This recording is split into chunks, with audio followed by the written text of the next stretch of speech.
ధనురాశి వారికి ఈ వారం మిశ్రమమైనటువంటి ఫలితాలే గోచరిస్తూ ఉన్నాయి. అర్ధాష్టమ స్థానమందు శని వక్రించడం కొంత మంచి ఫలితాలను ఇస్తూ ఉన్నది. రాహు తృతీయ స్థానమందు మిశ్రమ ఫలదాత, సప్తమ స్థానమందు శుక్రుడు మిశ్రమ ఫలితాన్ని, గురుడు యోగత్వాన్ని ఇస్తూ ఉన్నారు. అష్టమ రవి యొక్క స్థితి, అష్టమ బుధుని యొక్క స్థితి ఉన్నది. దశమ కుజుడు అంటే కేవలం అటు గురుడు చంద్రుడు ఈ రెండు గ్రహాల యొక్క అనుకూలత తప్పితే మిగతా గ్రహాలు ఇవి అనుకూలంగా లేవు. కొంతలో కొంత వ్యతిరేకించే గ్రహాలు అంటే శనేశ్వరుడు లాంటి గ్రహాలు తమ యొక్క చెడు ఫలితాలని తగ్గించి వేసినటువంటి వారంలో ఈ వారం ధనురాశి వారు ఉన్నారు. ఇది సాధారణమైనటువంటి ఫలితమే. అనగా ఏదైనా ఒక పని ఉన్నది, లేదా ఏదైనా కుటుంబ బాధ్యత ఉన్నది, ఫంక్షన్ చేయాలి, లేదా పలానా బాధ్యత నెరవేర్చాలి, అవన్నీ కూడా చాలా సానుకూలంగా వెళుతూ ఉంటాయి. ఉద్యోగం ఉన్నది, ఉద్యోగం ఏదైనా సాఫీగానే వెళుతూ ఉంటుంది. ఎక్కడ ఏ విధమైనటువంటి ఒడిదుడుకులు ఉండవు. ఏదో అడపాదడపా చిన్న చిన్న ఛాలెంజెస్ వస్తాయి, వాటిని దాటుకుని ముందుకెళ్తారు. ఏదో ఒక ఉపద్రవం రావడం కానీ, లేదా ఏదైనా ఒక మెరాకిల్ జరగడం కానీ ఉండదు. అంటే అటు అతి ఉండదు, ఇటు మితి ఉండదు, మధ్యస్థంగా వెళుతూ ఉంటుంది.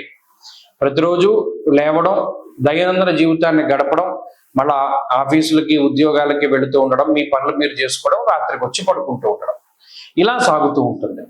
ఏదైనా ఒక కొత్త విషయాన్ని తెలుసుకోవాలి అనేటువంటి జిజ్ఞాస మాత్రం మొదలవుతుంది. ఏదో ఒక కొత్త దాన్ని నేర్చుకోవాలి, లేదా ఏదైనా తెలుసుకోవాలి అనేటువంటి ఆలోచనలు మొదలవుతాయి. పుస్తక పఠనము లేదా ఏదైనా ఒక జ్ఞానాన్ని సంపాదించాలి అనేటువంటి ఆతృత కూడా ఈ వారంలో కనబడుతూ ఉంటుంది. కుటుంబ సంబంధమైనటువంటి వ్యవహారాలు, ఆర్థిక సంబంధమైనటువంటి వ్యవహారాలు, లేదా ఇందాక చెప్పుకున్నట్టు ఉద్యోగ వ్యాపారాలు, ఇటువంటివన్నీ కూడా సానుకూలంగానే ఉన్నాయి. మరి ముఖ్యంగా సంతాన సంబంధమైనటువంటి పురోగతి ఈ వారంలో ఉంటుంది.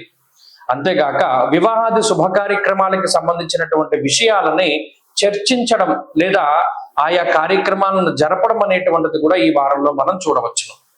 ప్రత్యేకించి మానసిక అలసట అనేటువంటిది ఈ వారం ఉండదు.